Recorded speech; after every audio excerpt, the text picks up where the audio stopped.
नमस्कार सभी को। चलिए आ जाइए, आज का वीडियो शुरू करते हैं। जैसा कि मैंने आपको प्रॉमिस किया था कि इस वीडियो में हम बात करेंगे व्याख्या प्रश्नोत्तरों के बारे में। तो आपकी व्याख्या भी एज वेल एज आती हैं पेपर में, और आपके किसी लाइन को देकर चैप्टर की उसका भी आशय यहाँ पर पूछ लिया जाता है। तो वो सब हम यहाँ डिस्कस करेंगे, क्योंकि हम बात कर रहे हैं आरोह भाग 2 चैप्टर नंबर 10 भक्तिन, जिसकी लेखिका है महादेवी वर्मा। ये एक संस्मरणात्मक रेखा चित्र है। आगे की जानकारी जो आपको मिलती रहे उसके लिए आप हमारे चैनल को लाइक सब्सक्राइब करें। तीनों प्लेलिस्ट में आपके पास वीडियोस अवेलेबल है। पाठ का सार 3 वीडियोस में आपको मिलेगा।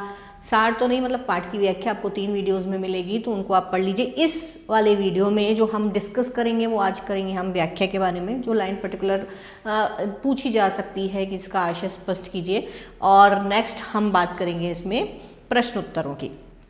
ठीक है, तो आज हमारा ये भक्तिन चैप्टर कंप्लीट हो जाएगा, तो इसके बारे में बात करते हैं हम। देखिए यहाँ पर ये मैंने यहाँ पर हाईलाइट की हुई हैं आपकी लाइनें। आप अपनी कॉपी किताबें प्लीज़ साथ में रख के बैठिएगा। कुछ चीज़ें हैं जिनको आप यहाँ पर उस साथ साथ में देखते चलें। ठीक है, ये पहला ही पेज है हमारा। इस पहले वाले पेज में ये देखिए, नज़र आ रहा है, और छोटा करना पड़ेगा अब। ठीक है, हाँ, तो इस पहले पेज में सेकंड पैराग्राफ की ये लाइन है कि सेवक धर्म में हनुमान जी से स्पर्धा करने वाली भक्तिन, ठीक है, किसी भी रूप में अंजना, मतलब अंजना की पुत्री ना होकर, ये वाला जो है, क्योंकि वह अपना समृद्धि सूचक नाम किसी को बताती नहीं। एज वेल एज एक व्याख्या तो बनती है आपकी, एज वेल एज एक क्वेश्चन भी बनता है कि भाई भक्तिन अपना रियल नाम किसी को क्यों नहीं बताती थी। तो ये वहाँ से भी आपका क्लियर हो जाएगा। दोनों चीज़ें इससे क्लियर हो सकती हैं आपकी। ठीक है, बाकी इसके बाद इसमें ऐसा सच कुछ है नहीं। लाइन तो वो कोई सी भी दे सकते हैं। ठीक है, लाइन का तो कुछ भी नहीं है, किसी भी चैप्टर में से कहीं से भी उठाकर लाइन आपको दी जा सकती है। तो उन चीज़ों के बारे में आप ध्यान रखना। मैंने जो आपको बताया है व्याख्या, वो आप, मतलब व्याख्या है पूरी सरल व्याख्या जो हमने करी है चैप्टर की, आप उसे ध्यान से ज़रूर देखें। ठीक है, नेक्स्ट पेज की बात करते हैं, और नेक्स्ट पेज पर आ जाइए। नेक्स्ट पेज पे 3-4 यहाँ पर मैंने मार्क की हैं आपके लिए, देखें ज़रा।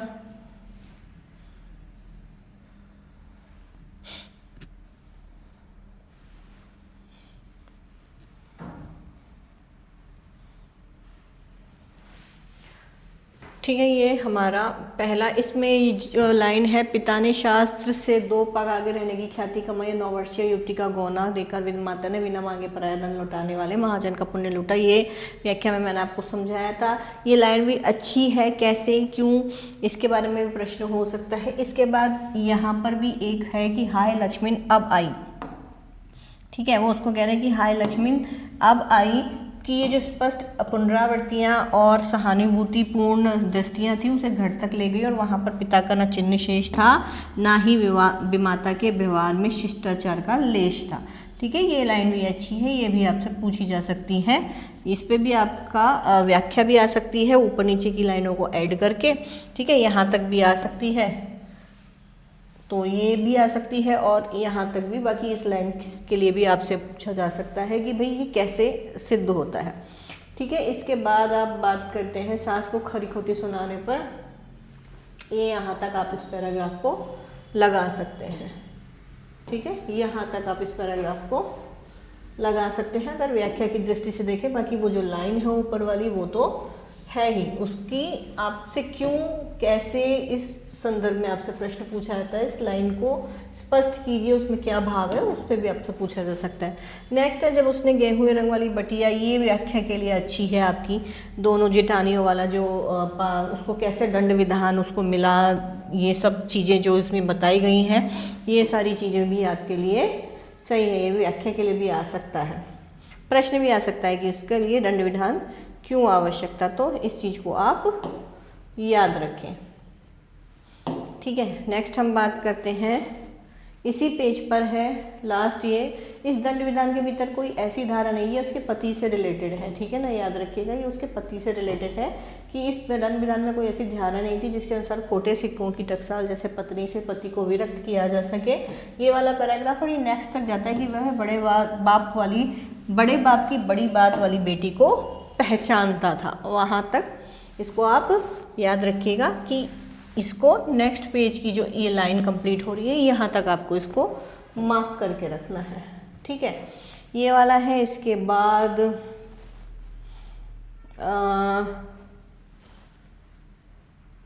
नेक्स्ट, हाँ इसी पेज पर एक लाइन और है, ये भक्तिन का दुर्भाग्य भी उससे कम हठी नहीं था, ठीक है। इसी से किशोरी से युक्ति होते ही बड़ी लड़की भी विधवा हो गई। अब ये जो लाइनें हैं इनका भी वो अर्थ करने को पूछ सकता है, ठीक है। अब ये जो पूरी है कि भइयों से पार न पा सकने वाले जेठों और काकी को परास्त करने के लिए कटिबद्ध, ठीक है। तो ये वाली लाइन भी आपके लिए इम्पोर्टेंट है, ये भी आ सकती है, इसे भी आप मार्क कर लीजिएगा, ठीक है। नेक्स्ट पेज पर हम चले, आप वीडियो को पॉज करते जाइएगा, पॉज कर करके आप इन लाइनों को मार्क कर सकते हैं, देख देख के आप इनको कर लीजिए। इसके बाद आपकी नेक्स्ट है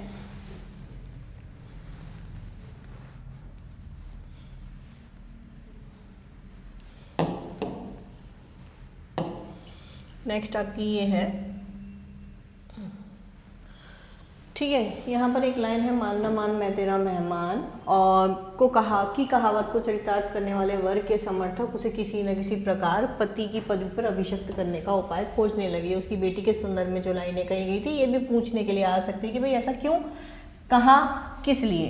नेक्स्ट वाले पैराग्राफ में है, अंत में दूध का दूध पानी का पानी करने के लिए पंचायत बैठी और सबने सिर हिलाकर इस समस्या का मूल कारण कलयुग को मान लिया। क्यों मान लिया, किस लिए मान लिया, तो आपको यहाँ पर वो घटना बतानी पड़ेगी, ठीक है ना।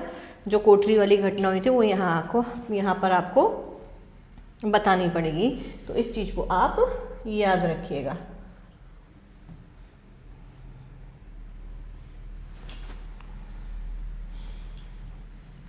नेक्स्ट बात करते हैं, ये एक शहर आने वाली जो लाइन है, ये भी शहर क्यों आई, वो किस लिए आना पड़ा, ये भी आपसे पूछा जा सकता है, तो ये प्रश्न में आएगा, व्याख्या की बात नहीं है यहाँ पर। इसके बाद ठीक है, एक ये वाला जो पैराग्राफ है ना, ये भी प्रश्न की दृष्टि से अच्छा है कि दूसरे दिन तड़के ही सिर पर कई लोटे औंधा कर उसने मेरी धुली धोती जल के छींटों से पवित्र कर पहने और पूर्व के अंधकार और मेरी दीवार से फूटते हुए सूर और पीपल का 2 लोटे जल से अभिनंदन किया। 2 मिनट तक नाक दबाकर जप करने के उपरांत वह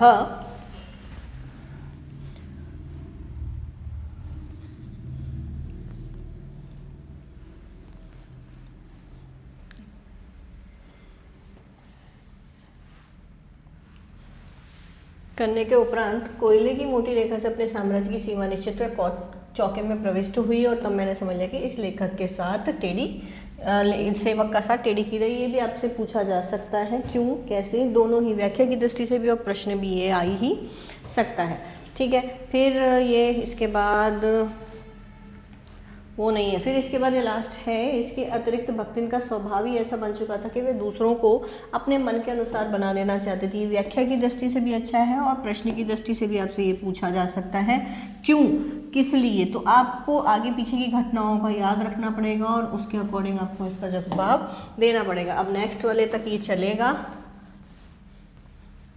कैसे वो दूसरों को अपने मन के अनुसार ढाल लेती थी जबकि उसके लिए खुद में परिवर्तन करना संभव नहीं था। इसी से मैं आज अधिक देहाती होने वाला ये जो चीज़ है ये प्रश्न में भी और ये आपकी व्याख्या में भी पूछा जा सकता है, ठीक है। तो ये सारी जो उदाहरण है ये आपको याद करने पड़ेंगे। चलिए नेक्स्ट चलते हैं।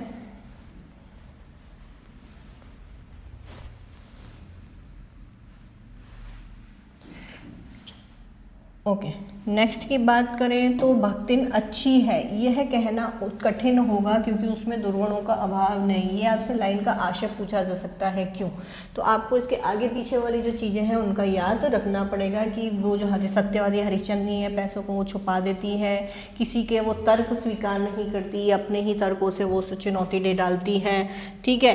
तो चोरी, क्रोध, इन सब से रिलेटेड जो भी प्रश्न, जो भी चीज़ें यहाँ बताई गई हैं इनको आपको याद रखना पड़ेगा, क्योंकि ये पूछा जा सकता है कि भाई इस कथन का तात्पर्य क्या है। नेक्स्ट इसी पेज पर हम बात करें तो शास्त्र का प्रश्न भी भक्तिन अपनी सुविधा के अनुसार सुलझा लेती है। ठीक है, मुझे स्त्रियों का ये सिर घुटाना वाला ये व्याख्या की दृष्टि से भी अच्छा है, व्याख्या भी आ सकती है, और अगर ये पूछा जाए भाव, पंक्ति का भाव पूछा जाए, पंक्ति का तात्पर्य पूछा जाए, ये पंक्ति क्यों कही गई है, तो आप उससे भी बता सकते हैं। और यहाँ पर ये एग्जाम्पल आपको याद करना पड़ेगा, सिर मुंडाने वाला ये आपको एग्जाम्पल वहाँ पर देना पड़ेगा अगर आशय वहाँ पर पूछा जाता है तो। ठीक है, तो ये आप याद रखिएगा, कब होता है, कैसे होता है, क्या वो तर्क देती है सिर मुंडाने के पीछे, इसको आप याद रखिएगा। ठीक है, व्याख्या की दृष्टि से भी अच्छा है ये। नेक्स्ट की बात करें तो ये 6 पेज हुए हैं, इसमें इतना ही है। नेक्स्ट की हम बात करें तो नेक्स्ट जो 7th वाला पेज है उसके ऊपर अब हम चलते हैं। चलिए नेक्स्ट पेज की तरफ। 7वां पेज जो हमें बता रहा है, इसमें ऐसे कोई व्याख्या तो नहीं है, पर आप कुछ लाइनें हैं जिनको आप देखें तो उनके प्रश्न उत्तर के लिहाज से ये पूछा जा सकता है आपसे कि पढ़ने और पढ़ाने वाले पर तर्क, कौन सा तर्क था, क्या तर्क था जिसके कारण उसको इंस्पेक्टर के समान क्लास में घूम कर निर्देश देने का वो मिल गया, उसको क्या मिल गया, बनावट, अधिकार मिल गया उसको इंस्पेक्टर के समान क्लास में। तो क्यों था वो, क्या था, ये आपके प्रश्न पूछा जा सकता है, तो प्रश्न की दृष्टि से ये अच्छा है। ठीक है, तो ये वाली चीज़ एक, और उसके बाद इसके लास्ट में है ना, मतलब बस अब वो क्या क्या लेखिका के लिए क्या करती थी, किस प्रमाण के आधार पर उसकी सब अतिशयोक्ति अमरबेल सी फैलने लगी, उसकी मालकिन जैसा कोई काम जानता नहीं। ठीक है, इसलिए कोई हिम्मत भी नहीं करता है उनके काम में हाथ बटाने की, ये चीज़ भी आपसे पूछी जा सकती है। अब भक्तिन क्या क्या सहायता करती थी लेखिका से, ये चीज़ भी यहाँ पर याद रखिएगा। वो एग्जाम्पल पूछ सकते थे कि वो किस किस तरीके से सहायता करती थी। ठीक है, तो ये वाली लाइन भी अच्छी है, ये लाइन भी आपसे व्याख्या के रूप में पूछी, व्याख्या तो नहीं मतलब भाव स्पष्ट करने के लिए पूछी जा सकती है कि वैसे तो कोई सहायता नहीं दे सकती थी, लेकिन अब इसे मानना उसे अपनी हीनता स्वीकार करने के बराबर था। तो जो वो नहीं जानती थी तो वो द्वार पे बैठी रहती थी, क्या क्या काम करती थी, कभी उत्तर पुस्तिकों को बांध देती थी, कभी अधूरे चित्रों को कोने में रख देती थी, कभी रंग की प्यारी धोकर ला देती थी, कभी चटाई को आंचल से झाड़ देती थी। ठीक है, तो ये वाली जो चीज़ है, या ये वाली लाइन भी आपसे पूछी जाती है, अन्य व्यक्तियों से अधिक बुद्धिमान होना कैसे प्रमाणित हो जाता है। तो ये लाइनें आपको याद रखनी पड़ेंगी कि किस संदर्भ में ये बार बार आपसे पूछी जाती हैं। ठीक है, नेक्स्ट इसके बाद आप बात करें, इसके अलावा ये भी है कि वो जब बार बार भोजन करने के लिए नहीं उठती, तो ये वाली भी चीज़ें कि वो कम कर देती है। इसके बाद वो किस तरीके से सेवक, अगर ये पूछा जाए कि किस तरीके से सेवक धर्म का पालन करती है, ठीक है, तो उसमें खाना बनाने से लेके जो उसकी सहायता करने वाली बात थी, दूसरों को डांटने वाली बात थी, दूसरों से मदद करने के लिए लेने वाली बात थी। इसके अलावा दिन भर के कार्य के बाद में तो वो रात को किस तरीके से वो सहायता देती है। तो ये वाली जो पैराग्राफ है ये रात वाले उसके लिए है कि रात के बारे में, रात को भक्तिन किस तरीके से लेखिका को सहायता देती है, इसके बारे में कौन सा अंश है, तो उसके बारे में जो लाइन है वो आपको यहाँ पर देखने को मिलेंगी। इन चीज़ों को आपको याद रखना पड़ेगा, प्रश्न में ये पूछा जा सकता है। अब एक प्रश्न ये भी बन सकता है कि भक्तिन की एकांत के साथ, लेखिका की एकांत के साथ इन भक्तिन ही क्यों रही है। ठीक है, तो बद्री केदार आदि वाले में और गाँव में वो पीछे चलती थी, ये लाइनें भी आप याद रखें। ठीक है, तो कहीं भी जाने के लिए प्रस्तुत होती भक्तिन को मैं छाया के समान देखती हूँ, ये आप याद रखें। इसके बाद वो युद्ध वाला सीन आता है, युद्ध के समय अब यहाँ भक्तिन की कंजूसी वाली जो चीज़ है उसको बहुत ज़्यादा मुखरित किया गया है। तो इस चीज़ को आप याद रखें कि भक्तिन की कंजूसी के प्राण पूंजीभूत होते होते पर्वताकार बन चुके थे। तो ये वाला जो पैराग्राफ है ये आपसे व्याख्या के लिए भी पूछा जा सकता है। ठीक है, प्लस भाव, कथन का भाव स्पष्ट करने के लिए भी पूछा जा सकता है, तो इसको आप याद रखें। ये अलग पैराग्राफ है एक, और यहाँ पर एक अलग पैराग्राफ आया है, ये वाला, भक्तिन और मेरे बीच में सेवक स्वामी का संबंध है, यह कहना कठिन है, क्योंकि ऐसा कोई स्वामी नहीं हो सकता जो अपनी सेवक को अपनी सेवा कर इच्छा ना होने पर भी अपनी सेवक को अपनी सेवा से हटा ना सके। और ऐसा कोई सेवक भी नहीं सुना होगा जो स्वामी के चले जाने का आदेश देने पर भी ढिठाई से हट दे, अवज्ञा से हंस दे। ठीक है, भक्तिन को नौकर कहना उतना ही असंगत है जितना अपने घर में बारी बारी से आने वाले अंधेरे उजालों और आंगन में फूलने फलने वाले गुलाब और आम को अपना सेवक मान लेना कठिन है, उसी प्रकार से भक्तिन को सेवक कहना कठिन है। तो ये चीज़ भी आप याद रखिएगा, ये भी आ सकता है वहाँ पर पूछने के लिए। ठीक है, नेक्स्ट की हम देखें तो यहाँ पर 2 और हैं आपके लिए।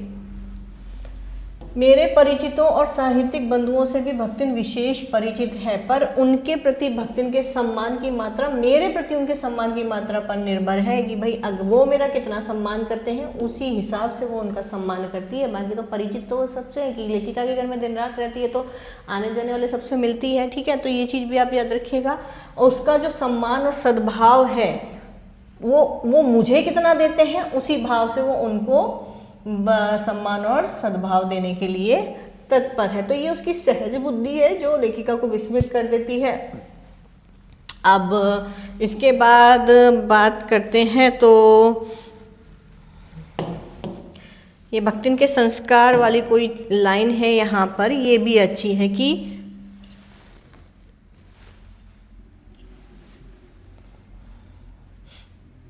भक्तिन के संस्कार ऐसे हैं कि वह कारागार से वैसे ही डरती है। कारागार वाला जो है कि वो लेखिका को क्यों कैसे, ये वाला भी पैराग्राफ आ सकता है आपकी व्याख्या के लिए, अच्छा है।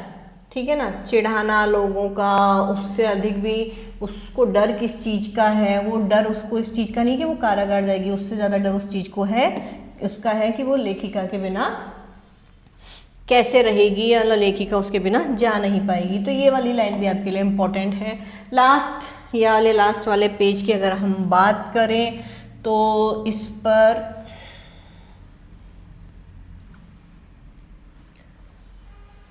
यहाँ पर जहाँ मालिक वहाँ नौकर, ये वाली लाइन भी अच्छी है। मालिक को ले जाकर बंद कर देने में इतना अन्याय नहीं है, पर नौकर को अकेले मुक्त छोड़ देने में पहाड़ के बराबर अन्याय है। तो ये किस संदर्भ में कैसे हो सकता है? ऐसा न्याय पर भक्ति को बड़े लाट साहब तक लड़ना पड़ेगा, किसी की माई लड़ी हो ना लड़ी हो, पर भक्तिन को लड़ना पड़ेगा, उसके बिना उसका काम नहीं चल सकता। ये वाली चीज़ भी अच्छी है। और इसमें इस लाइन को भी जोड़ा जा सकता है, ऐसी विषम परिस्थिति दंडियों की स्थिति कल्पना से भी दुर्लभ है। तो ठीक है, आप इसको भी कर सकते हैं। ये आपकी कुछ व्याख्याएं हैं, कुछ प्रश्नों की दृष्टि से इम्पोर्टेंट कुछ चीज़ें हैं जिनको आप याद रखें और इनसे रिलेटेड प्रश्न वगैरह आप कर लें। अब बात करते हैं प्रश्न उत्तर की।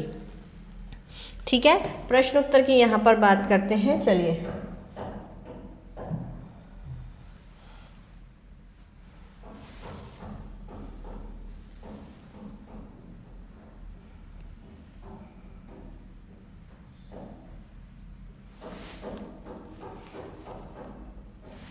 नजर आ रहा है?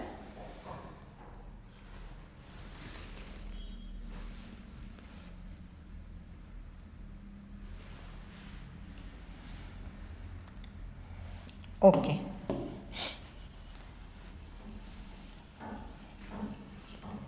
ठीक है, प्रश्नोत्तर की बात करते हैं। चले देखें प्रश्नोत्तर क्या कह रहे हैं। अब यहाँ पर हम इस बारे में बात करेंगे।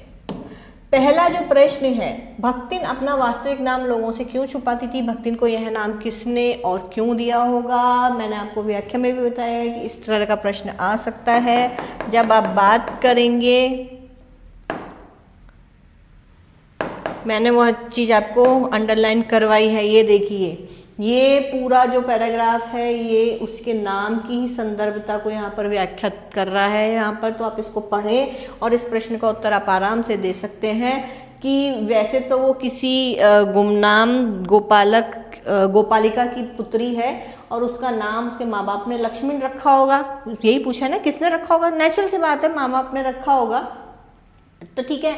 लेकिन जैसे लक्ष्मी का नाम, लक्ष्मी का तात्पर्य होता है समृद्धि, खुशहाली, ठीक है, या फिर कह सकते हैं कि पैसे से भरपूर होना, उसके पास धन की बहुत अधिक प्रचुर मात्रा हो सकती है। लेकिन जो भक्तिन थी उसके पास तो दुख और गरीबी के अलावा कुछ भी नहीं था, इसलिए वो अपना नाम लोगों से छुपाती थी। ठीक है, तो ये किसने दिया और क्यों दिया होगा? क्यों दिया होगा? क्योंकि उसके माता पिता के पास पैसे थे, उन लोगों के पास था और उनको लगा होगा मे बी कि इस तरीके का नाम से, चूंकि हमारे पास पैसा है तो हमारी बेटी के पास भी भविष्य में इसी तरीके से पैसा रहे, खुशहाली रहे, समृद्धि रहे और उसे हर खुशी हर सुख मिले, इसलिए दिया होगा। ठीक है, तो ये आप दोनों अपनी मर्जी से वहां से भी देख सकते हैं और इसको अपने शब्दों में भी आप लिख सकते हैं। 2 कन्या रत्न, ये भी मैंने आपको बताया है, व्याख्या में भी बताया और यहाँ भी बताया कि 2 कन्या रत्न पैदा करने पर भक्तिन पुत्री महिमा में अंधे अपनी जेठानियों द्वारा घृणा व उपेक्षा का शिकार बनी। ऐसी घटनाओं से अक्सर धारणा चलती है कि स्त्री ही स्त्री की दुश्मन होती। क्या इससे आप सहमत हैं?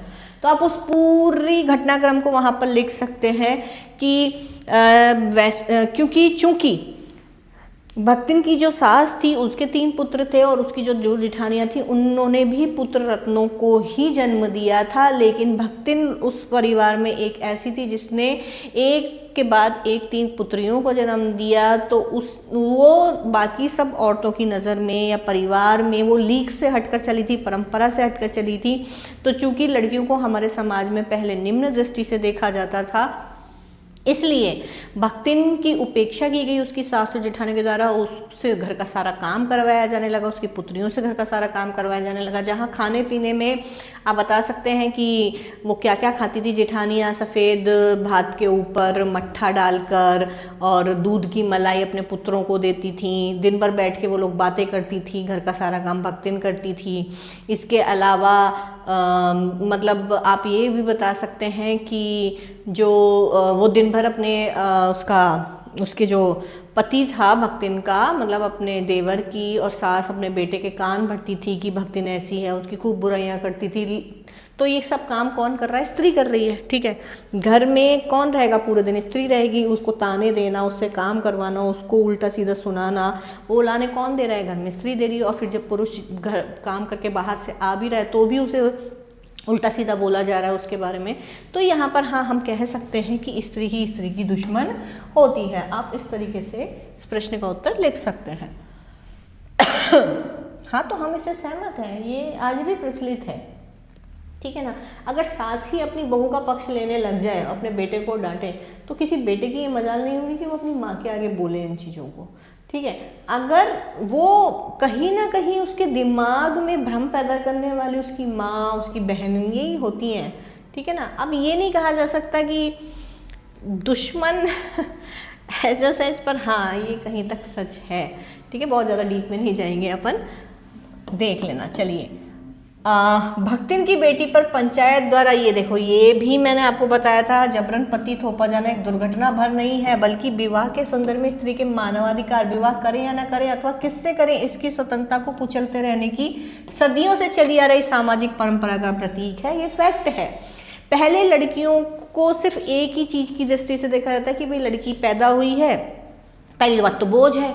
ठीक है, और बड़ी हो जाए, जैसे थोड़ी सी बड़ी हो जाए इसकी शादी कर दो, ताकि अपने ऊपर किसी तरह की कोई जिम्मेदारी ना आए, कुछ ऊंच नीच हो जाए तो उसके लिए अपन जिम्मेदार ना हो। ठीक है, लेकिन जब भक्तिन की बेटी पर पंचायत द्वारा जबरन पति थोपा जाता है, जिससे वो नापसंद कर चुकी होती है, जहाँ उसकी कोई गलती भी नहीं होती घटनाक्रम में, उस के संदर्भ में हम ये कह सकते हैं कि हाँ, कभी स्त्रियों से ये पूछा ही नहीं जाता है कि उन्हें शादी करनी है या नहीं करनी है, और करनी भी है तो किससे करनी है, इवन उनके सपने क्या है, वो कैसा पति चाहती हैं या किस बिजनेस में चाहती हैं, किस तरह का परिवार चाहती हैं, शहर में जाना चाहती हैं, गांव में शादी करना चाहती हैं, ठीक है, विदेश जाना चाहती हैं। कभी आज भी मोस्ट ऑफ लड़कियों के साथ ये चीज़ होती है, उनसे वो चीज़ें नहीं पूछी जाती हैं, और नहीं पूछी जाती हैं तो ये तो एक मानवाधिकार है ना, कि आपको राइट है, आपको ये अधिकार है कि आप अपनी पसंद से अपना जीवन जी सकें। तो जीवन जीने की जो स्वतंत्रता हमें संविधान देता है, जिन मानव अधिकारों का प्रयोग करने की स्वतंत्रता हमें संविधान देता है, वो स्त्री के संदर्भ में कहीं ना कहीं समाज उन्हें सदियों से, वर्षों से कुचलता आ रहा है। आज भी स्त्री की जो मर्जी है वो उतना मायने नहीं रखती है, तभी तो डिवोर्स ज़्यादा हो रहे हैं आजकल। कोई शादी नहीं करना चाह रहा है, क्यों? क्योंकि उन्हें मालूम है सब कुछ करने के बाद भी, इतना खपने के बाद भी, इतना होने के बाद भी फिर उनको ताने सुनने हैं। तो आजकल मेंटलिटी थोड़ी चेंज हो गई है, ठीक है। हाँ, तो कैसे, ये आप इस संदर्भ में यहाँ बता सकते हैं, ठीक है। भक्तिन अच्छी है, तो यह कहना कठिन होगा, ये भी मैंने आपको बताया था लाइन, ये यहाँ क्यों कहा गया होगा, इस चीज़ को याद रखिएगा। मैंने आपको पहले उसमें भी बताया था, जब आपको व्याख्या के लिए मैंने आपको इसको लगवाया है, तब भी मैंने आपको बताया है, ठीक है। तो इन चीज़ों को आपको याद रखना पड़ेगा, उसके आगे पीछे की सारी चीज़ों को।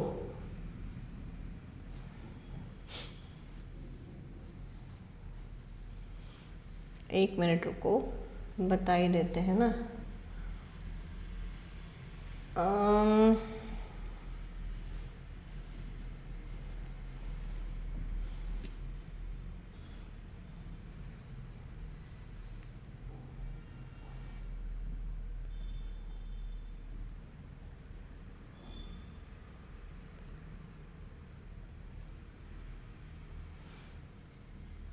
ये रहा, ठीक है। भक्तिन अच्छी है, ये कहना कठिन होगा क्योंकि उसमें दुर्गुणों का अभाव नहीं। अब दुर्गुणों का अभाव जहाँ बात की गई है वहाँ पर कौन सा दुर्गुण है, यानी कि दुर्गुण का मतलब आप ये कह लो कि वो सत्यवादी हरिश्चंद्र तो नहीं है, यानी कि वो हमेशा सच नहीं बोलती है। वो अपनी बातों को, जो भी उसे कहना है, उन्हें घुमा फिरा के और कई बार झूठ बोल के भी वो अपनी बात कहने में विश्वास रखती है। वो सत्यवादी हरिश्चंद्र नहीं बन सकती, पर नरो व कुंजरो वो कहने में भी विश्वास नहीं करती। मतलब ऐसा नहीं कि वो बिल्कुल सत्यवादी नहीं है, लेकिन ऐसा भी नहीं है कि वो झूठ नहीं बोल सकती, ठीक है। रुपए पैसों को वो छुपा देती है मेरे, क्योंकि उसे ऐसा लगता है कि ये जो घर है वो उसका है, ठीक है।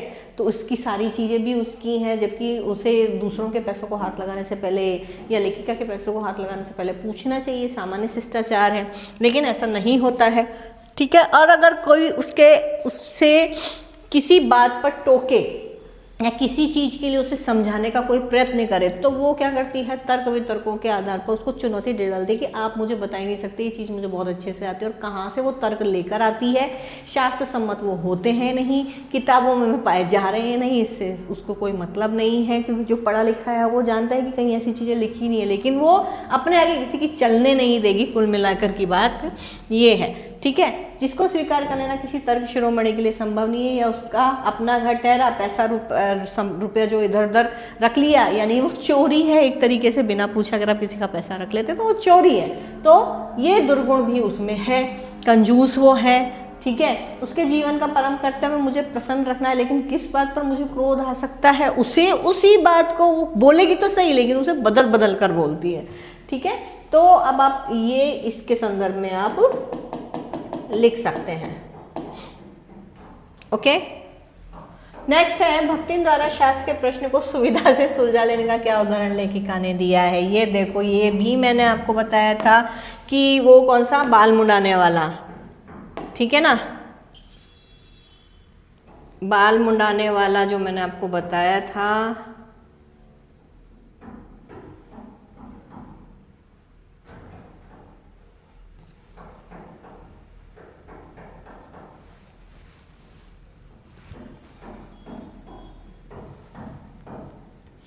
कि उसको बाल मुड़ाने के लिए कि भाई शास्त्र में क्या कहा गया है, उसको कहा लेखिका ने कि भाई मुझे बाल मुड़ाना पसंद नहीं है तो तुम ये बाल मत मुड़ाया करो, लेकिन वो शास्त्र के आधार पर तर्क देती है कि ऐसा शास्त्रों में लिखा है कि सिर मुंडाए, ये इसी पर है। ये देखो, शास्त्र का प्रश्न भी भक्तिन अपनी सुविधा के अनुसार सुलझा ही लेती है। कैसे, मुझे स्त्रियों का बाल सिर घुटाना अच्छा नहीं लगता, क्योंकि उसने सिर घुटाकर कंठी धारण करके क्या कर देता है कि वो अभी कभी विवाह नहीं करेगी, ब्रह्मचर्य का पालन करेगी या संन्यास धर्म का पालन करेगी।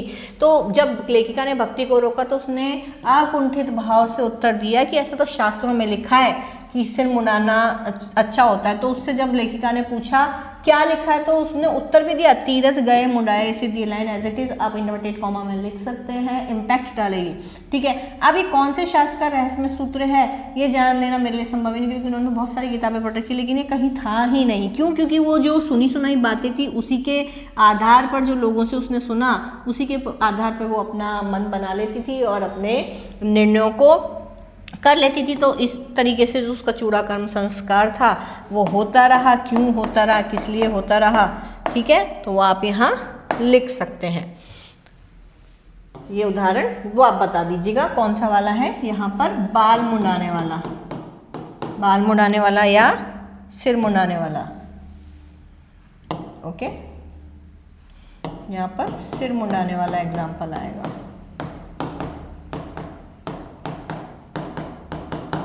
ठीक है ना। नेक्स्ट लास्ट है यहाँ पर, भक्तिन के आ जाने से महादेवी अधिक देहाती कैसे हो गई। ये देखो, ये भी मैंने आपको बताया कैसे देहाती हो गई, कैसे उसमें चेंज नहीं आया, लेकिन भक्तिन में तो चेंज नहीं आया लेकिन उसमें आ गया। कैसे आ गया,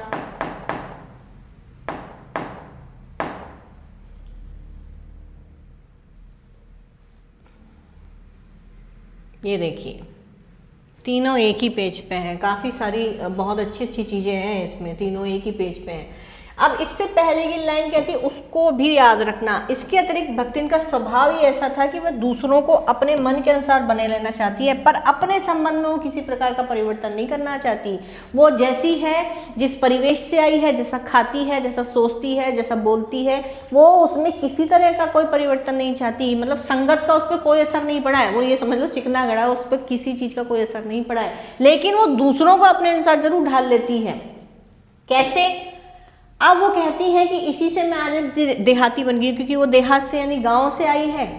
ठीक है, अब गांव से आई है तो क्या है, उसका खाना बनाने का लेखिका ने क्यों रखा उसको खाना बनाने के लिए, उसका खाना बनाने का तरीका गांव वाला ही है। क्यों है, कैसे है कि मकई का रात को बना हुआ दलिया वो सवेरे मट्ठे से अच्छा लगता है तो वो मुझे बना के देने लगी। ठीक है, बाजरे के तेल लगाकर बनाए हुए पुए गरम कम अच्छे लगते हैं तो वो ठंडे पुए उनके लड़ने लगी, उनको ज़बरदस्ती खिलाने लगी। ज्वार के भुट्टे, बुने हुए भुट्टे के हरे दानों की खिचड़ी स्वादिष्ट होती है। सफ़ेद महुए की लपसी संसार भर के हलवे को लजा सकती है। इस तरह की चीज़ें वो उन्हें सिखाती रहती। लेकिन रसगुल्ला, उसने जो रसगुल्ला जो मिठाई थी उसने कभी वो चखने की जहमत नहीं उठाई, इतना भी कष्ट नहीं उठाया है कि वो रसगुल्ला भी कभी उसके मुंह में चला जाए। इसके अलावा रात दिन नाराज होने के बाद भी उसने कभी साफ धोती पहनना नहीं सीखा। मेरे फैलाए हुए कपड़ों को, मेरे धोकर फैलाए हुए कपड़ों को भी तह करने के बाद सिलवटों से भर देती, उल्टा सीधा काम करती थी, मतलब उल्टा सीधा उन्हें तय कर देती थी। मुझे अपनी भाषा की अनेक दंत कथाएं उसने कंठस्थ करा दी, मुझे रटा दी, लेकिन जब मैं उसे पुकारती तो वो आए की बजाय अभी भी जी कहना नहीं सीखी थी। यानी उसकी जो जीवन शैली थी वो एज इट इज, उसमें कोई परिवर्तन नहीं आया, लेकिन चूंकि वो लेखिका के साथ रही तो लेखिका की जितनी जीवन शैली थी वो उसने देहाती जरूर बना दी, क्योंकि वो देहात से बिलोंग करती थी या गांव से बिलोंग करती थी। ठीक है, तो ये चीज़ें आपके ये प्रश्न है। बाकी वो कहीं से भी कोई भी लाइन मैंने आपको बताई, किसी भी चीज़ का कथन, किसी भी चीज़ का आशय वो पूछ सकते हैं प्रश्न पत्र में, तो इन चीज़ों के लिए आप रेडी रहिएगा। थिंकिंग लेवल के जो वो हैं सारे, तो एक्स्ट्रा क्वेश्चंस के लिए यहाँ पर ऐसा कोई ज़रूरत नहीं है, क्योंकि मैंने आपको पूरे चैप्टर में से व्याख्या और जो प्रश्न आ सकते हैं उनकी पॉसिबिलिटीज़ बता दी हैं। अब हमारा जो AI है वो हमें कुछ प्रश्न दे रहा है, यहाँ पर देखते हैं। ओके, लेट्स स्टार्ट, शुरू करें। चलिए, अब ये क्या जूम नहीं हो सकता, नहीं ये जूम नहीं हो सकता है, आपको उसके लिए स्क्रीन थोड़ी सी बड़ी करके देखनी पड़ेगी। ओके, चलिए इसको थोड़ा सरका देते हैं हम अंदर ताकि आपको डिस्टर्ब ना हो ना। भक्तिन पाठ की लेखिका का नाम क्या है भाई, बताइए क्या नाम है? Madhavi Verma, Mannu Bhandari, Krishna Sobti, Dharamvir Bharati, but obvious Madhavi Verma. Okay, Bhaktin का वास्तविक नाम क्या था? यस, लक्ष्मी। गुड, याद रखिएगा इन चीज़ों को, मल्टीपल चॉइस में आ सकते हैं। भक्तिन लेखिका के पास क्यों आई थी? नौकरानी बनने के लिए, अपनी कहानी सुनाने के लिए, पड़ोस में रहने के लिए, लेखिका से झगड़ने के लिए? नौकरानी बनने के लिए, सेविका थी वही, वो हनुमान जी से तुलना कर दी उसकी, और तो क्या ही बोल सकते हैं। भक्तिन लेखिका को क्या कहकर संबोधित करती थी, बताइए? मालकिन, देवी, अम्मा, दीदी। देवी, यहाँ पर नहीं बताया है लेकिन वो देवी करके करती थी, अच्छी बात है। भक्तिन के चरित्र की कौन सी विशेषता उसे अनूठा बनाती है? ईमानदारी और स्वामी भक्ति, चालाकी और चातुर्य, क्रोध व ईर्ष्या, आलस और बेईमानी। अब देखो क्रोध और ईर्ष्या, आलस और बेईमानी तो आपको मालूम है गुण है ही नहीं, तो ये तो दो आंसर वैसे ही कट जाएंगे, ये विशेषता तो हो ही नहीं सकती किसी की। चालाकी और चातुर्य, चातुर्य तो उसमें था ही नहीं, चालाकी भी नहीं थी, सहज सरल स्वभाव था। तो ईमानदारी और स्वामी भक्ति, सबसे बड़ी चीज स्वामी भक्ति, आप याद रखिएगा। भक्ति के जीवन को कितने परिच्छेदों में विभाजित किया गया, याद रखिएगा, ये भी बहुत अच्छा है, बहुत हिडन प्रश्न है ये। यहाँ पर कितने परिच्छेद बताए उसके जीवन के? 4। पहला जन्म के बाद से जब तक उसकी शादी नहीं हुई है, उसके बाद शादी वाला, शादी के बाद तीसरा जब उसका पति मर गया और वो गांव में रही तब तक का तीसरा परिच्छेद, और चौथा जब वो लेखिका के पास आ जाती। तो यहाँ पर 4 परिच्छेद बताए हैं। भक्तिन की बेटियों के प्रति सास और जिठानी का व्यवहार कैसा था? कैसा था? उपेक्षित और क्रूर था, स्नेहपूर्ण था, सम्मान और निष्पक्ष था। नेक्स्ट सी बात है, क्रूर था, सारा काम करवाती थी भैया, स्त्री की दुश्मन, अभी तो पढ़ा हमने। भक्तिन किस प्रांत की रहने वाली थी? अब ये बहुत माइनर सी लाइन में आया है, अगर आपको याद हो तो शुरू में बोला था उन्होंने, झूसी गांव के एक संपन्न गोपालक की पुत्री थी वो, ठीक है, तो झूसी। भक्तिन ने सिर को पर क्या देखकर लेखिका को आश्वस्त किया था? भक्तिन ने सिर पर क्या देखकर लेखिका को आश्वस्त किया था? गंगा जल से धोया हुआ सिर, मुंडन किया हुआ सिर, बालों में फूल का गजरा, एक मोची चोटी। क्वेश्चन थोड़ा अजीब है। भक्तिका के सिर पर क्या देखकर लेखिका को आश्वासन आया? आई थिंक ये होना चाहिए, तो मुंडन किया हुआ सिर नहीं, गंगा जल से धोया हुआ सिर, गंगा जल से तो धोया हुआ सिर ऐसा कुछ था ही नहीं उसमें, पर ठीक है, पता नहीं किस टाइप का क्वेश्चन दिया है ये बेकार है, इसको मत देखना, ठीक है। भक्तिन की पुत्री का विवाह किसके साथ हुआ था? भक्तिन के जेठ के बेटे के साले के साथ, पहले ही ऑप्शन दे रखे हैं सारे। अब यहाँ पर कुछ क्वेश्चंस और हैं, आप इनको वीडियोस को पॉज करके आप देख लीजिएगा। भक्तिन ने अपना नाम लक्ष्मण होने के बावजूद भक्तिन नाम क्यों स्वीकार किया? ये हमारा पहला प्रश्न किताब का भी है एज इट इज। भक्तिन के ससुराल में उसके साथ कैसा व्यवहार किया जाता है? स्त्री की दुश्मन है, सेम एज प्रश्न है, सिर्फ लैंग्वेज चेंज है, तो इनका याद रखिएगा कंटेंट क्या हो सकता है। लेखिका और भक्तिन के बीच के संबंध को स्पष्ट करें, क्या वह केवल नौकर मालिक का संबंध था? ये याद रखिएगा, हम दोनों के बीच में सिर्फ मालिक स्वामी वाला, मालिक नौकर वाला संबंध नहीं था, कि ऐसा कोई मालिक नहीं है जो अपने सेवक को इच्छा न होने के बावजूद भी उससे नहीं हटा सके, और ऐसा कोई सेवक नहीं जो चले जाने का आदेश देने पर भी अवज्ञा से यानी ना मानने के उससे हंस दे।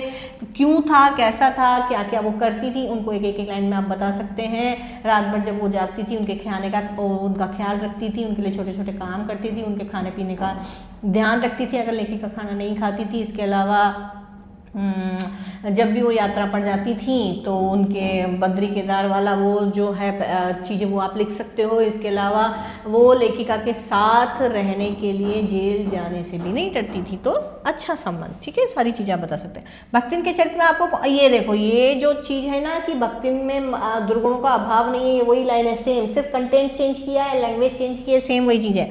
भक्तिन के चरित्र में आपको कौन सी मानवीय दुर्बलताएं दिखाई देती हैं? ठीक है, वो झूठ बोलती थी, ठीक है, अपने अंदर किसी तरह का परिवर्तन नहीं करना चाहती थी, ठीक है, चोरी ऐसा चोरी कर लेती थी कि उधर उधर रुपये पड़े रहते थे जो लेखिका के, उनको उठा के रख लेती थी। इसी तरह से उसने 20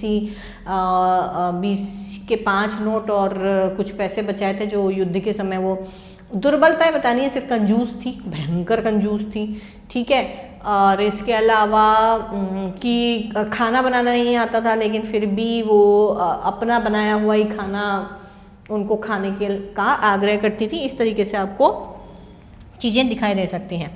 अब ये भक्तिन की कहानी ग्रामीण समाज में स्त्रियों की किस दशा पर किस प्रकार प्रकाश डालती है? बहुत अच्छा प्रश्न है, ठीक है। आप बता सकते हैं कि गांव में किस तरीके से कि भाई औरतें, पहली बात तो स्त्री या पुत्री होने पर क्या था, कोई भी परिवार खुश नहीं होता था, क्योंकि वो अपने पिता की पहली संतान होने के बावजूद उसके पिता क्या करते हैं, उसका 9 वर्ष की उम्र में ही क्या कर देते हैं, विवाह कर देते हैं, जब बच्चे को समझ भी नहीं होती है, ठीक है। और फिर वो गौना 9 वर्ष की उम्र में उसका विवाह हो जाता है, फिर वो गौना करके अपने ससुराल आ जाती है, वहाँ उसकी 3 पुत्रियाँ हो जाती हैं। इवन कितनी 29 की उम्र में तो यानी 29 साल की उम्र में तो विधवा भी हो गई, तो उसकी पुत्रियाँ हो गई होंगी, तो यानी 25 साल की उम्र तक तो वो 3 बार माँ बन चुकी है। शरीर की कमज़ोरी, खान पान का उस पर प्रभाव पड़ रहा है स्त्रियों की, क्योंकि बेटियां उसने पैदा की हैं तो उसे खाने पीने को ढंग से नहीं दिया जा रहा है। इसके अलावा अगर दूसरी स्त्रियों की अगर बात करें अपन, तो उसकी जेठानियाँ जो हैं उनके जेठों के द्वारा पीटी जाती हैं, ठीक है, तो ये भी बहुत गलत दशा है। इसके अलावा जो उसकी पुत्री के साथ व्यवहार किया जाता है कि भाई वो विधवा हो जाती है तो उसकी भक्तिन जब विधवा हो जाती है तो उसकी संपत्ति लूटने के लिए, उसकी हड़पने के लिए उसके जेठ और जेठ के बच्चे साजिशें करते हैं, उसे दूसरा विवाह करने की सलाह देते हैं, लेकिन वो सबको दरकिनार कर देती है। इसके बाद सेम कंडीशन जब उसकी बेटी के साथ होती है विधवा होने की, तो उसे ज़बरदस्ती जेठ के साले के साथ विवाह करने के लिए उस पर दबाव डाला जाता है, जिसके लिए कुछ गलत तरीकों को काम में लिया जाता है और पंचायत के फैसले के कारण उसे ना चाहते हुए भी लड़की को शादी करनी पड़ती है। इसके अलावा आप जमींदार वाली कंडीशन भी ले सकते हैं कि चूंकि पैसा उसने लिया होता है तो जमींदार उसे पूरा दिन धूप में खड़ा रखता है। मानवता भी नहीं है, मतलब मानवता भी नहीं है वहाँ, तो स्त्रियों की दुर्दशा, काफ़ी दुर्दशा है। तो आप सब चीज़ें आप यहाँ पर इंगित कर सकते हैं लैंग्वेज में, ठीक है। तो ये कुछ असेसमेंट, कुछ एक्स्ट्रा क्वेश्चंस जो आप पढ़ें, याद करें, चैप्टर हमारा पूरा होता है भक्तिन, ठीक है। पढ़िएगा, चलते रहिएगा, हमारे चैनल को लाइक सब्सक्राइब ज़रूर कीजिएगा ताकि हम आपके साथ बने रहें। ओके, मिलते हैं नेक्स्ट वीडियो में, तब तक के लिए बाय।